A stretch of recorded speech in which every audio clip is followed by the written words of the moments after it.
mind you, when Prophet ﷺ intercedes and Allah says, ask, and he says, my ummah, all of this is happening right there and then. Jahannam is brought.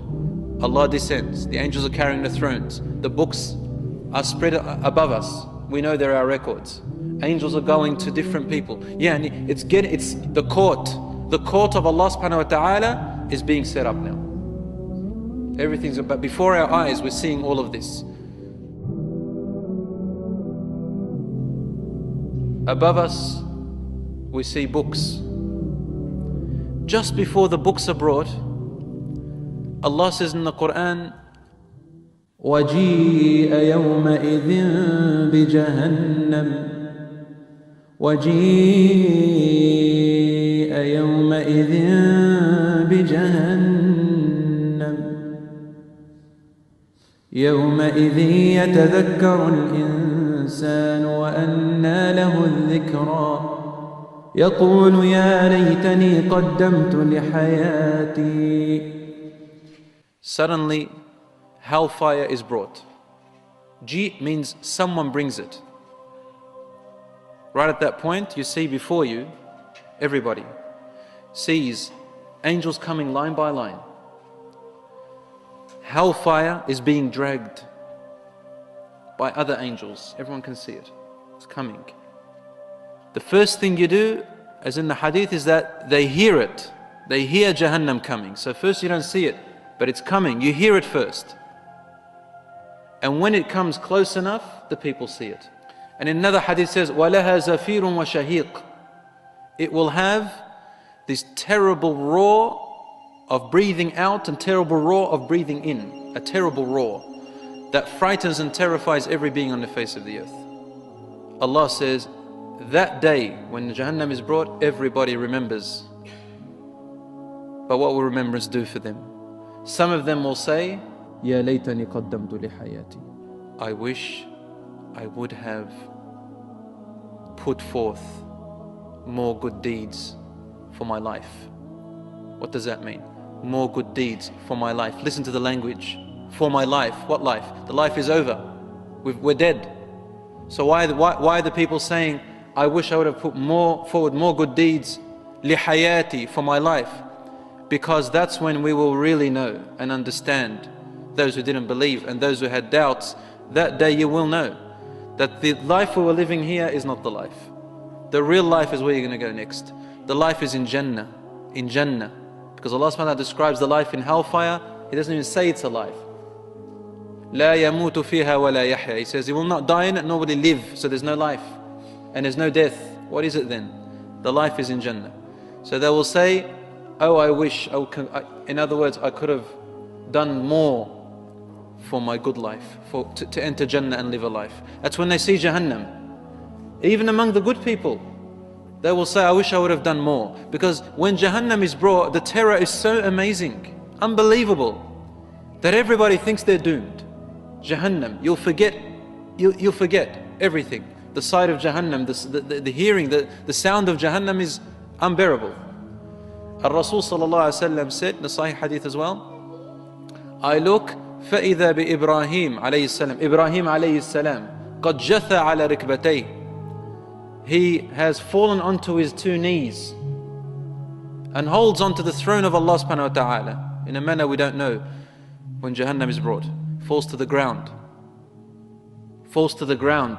Says, Rabbi sallim sallim. Oh my Lord, give us peace. It's like when you're begging someone, please have mercy. Oh my Lord, have mercy, have mercy. Oh my Lord, give us peace, give us peace.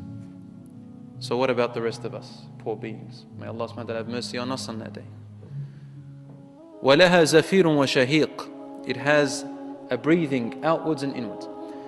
This zafir and shahiq, why is it breathing this way? First of all, to terrify. And number two, it's hungry and viciously wanting to eat those who are criminals. And with this exhalation, inhalation, it's producing words.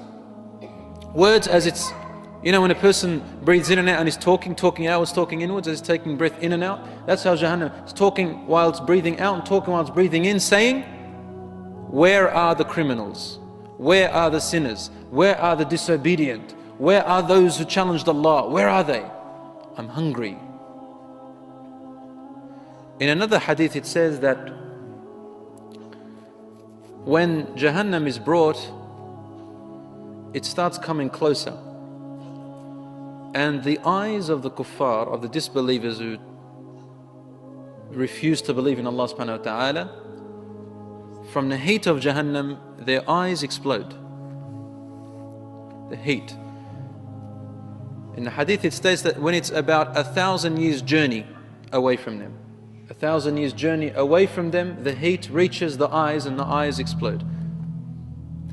However, for the believers, Allah subhanahu wa ta'ala states again in an ayah, I'm saying again, meaning I'm reciting it again to you, وَتَتَلَقَّاهُمُ الْمَلَائِكَةِ, about the believers, هَذَا يَوْمُكُمُ الَّذِي كُنْتُمْ تُعَدُونَ. As for the believers, the angels grab them and they protect them and they calm them down. The calming down is happening at that moment. Angels running to believers, angels running to disbelievers, like that. Angels coming line by line. What are they here for? What's going on? They run to people. And you find some of them comforting and some of them bringing bad news. Some of them giving good news, some of them giving bad news. And you see light emanating and darkness going less, and people start to see what's happening. Some hadith state that the color of Jahannam is not red, nor is it white, but black. Although one hadith is weak about that, the other hadith strengthen it, that its color is not red, it's a dark color. There's no light in there. And there are, a hadith came in Bukhari and Muslim that 70,000 angels, 70,000, will be the ones pulling or bringing Jahannam on that day. Let me just remind you, when the Prophet ﷺ intercedes and Allah says, ask, and he says, my ummah, all of this is happening right there and then. Jahannam is brought. Allah descends. The angels are carrying the thrones. The books are spread above us. We know there are records. Angels are going to different people. Yeah, and it's a setup. The court of Allah subhanahu wa ta'ala is being set up now. Everything's, but before our eyes we're seeing all of this. At that point, every person says, I don't know my father or my mother or my wife or my husband or my children, I only know myself. I just want myself. I am ready not to give even one hasana away. I can't afford it. That's how terrifying it's going to be. 70,000 angels bring Jahannam. How do they bring them? How do they bring them? The hadith states that these 70,000, they hold Jahannam back. So they're grabbing it. Allah says in the Quran, when it sees them from a far distance, فَإِذَا رَأَتْهُمْ مِنْ مَكَانٍ بَعِيدٍ, when it sees them from a far distance, سَمِعُوا لَهَا تَغَيُّظًا وَزَفِيرًا, as in the Quran. This is an ayah in the Quran. They hear a terrifying roar and a terrifying inhalation and exhalation. And then it begins to attack. It begins to wanting to attack, like a vicious lion, a wild, hungry lion, but Jahannam. And these 70,000 angels, did I say 70,000 angels? I meant 70,000 leashes, like ropes. On every rope there are 70,000 angels. ويؤتى بجهنم, Rasul صلى الله عليه وسلم said, ويؤتى بجهنم ولها 70,000 زمام. It has 70,000, like ropes or leashes.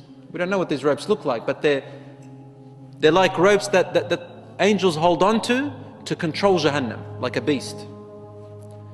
70,000 زمام, 1000 زمام. مع كل زمام, hadith of the Prophet صلى الله عليه وسلم, مع كل زمام 70,000 ملك يجرون. 70,000 angels on each rope, carrying it along. And in the hadith, in another hadith, they are controlling Jahannam. So it doesn't, if they let go, it'll eat everyone. So they pull it back. So that's 70,000 times 70,000. You calculate. 4,900,000,000 angels Don't ask me about their size. So what is the size of Jahannam? The size of Jahannam. We're going to talk about that in later classes to come, but because we just want to try and sort of let you understand the reality of that moment before I go on, I'll just give you one hadith. That the Prophet ﷺ was walking, this is Sahih hadith in Bukhari and Muslim. He was walking with his companions and then they heard a rumble, like an earthquake. Rumble. This rumble was strange. Prophet ﷺ became pale and said to them, "This is a stone thrown into Jahannam 70 years ago." Stone dropped into Jahannam 70 years ago. Now it reached the bottom, and this is the rumble you hear. Don't ask me about the gravity in Jahannam. Don't ask me about the laws of physics in Jahannam, I don't know. 70 years, according to our calculations on earth, the stone took to reach the bottom of Jahannam. Now, so if there was gravity from the moon to the earth, and you dropped a stone, it wouldn't take 70 years. It'll take much less than that. For a rocket from the moon to earth with thrusts, if there was a rocket from space with thrusts, how long does it take to reach the earth? So Allahu A'lam.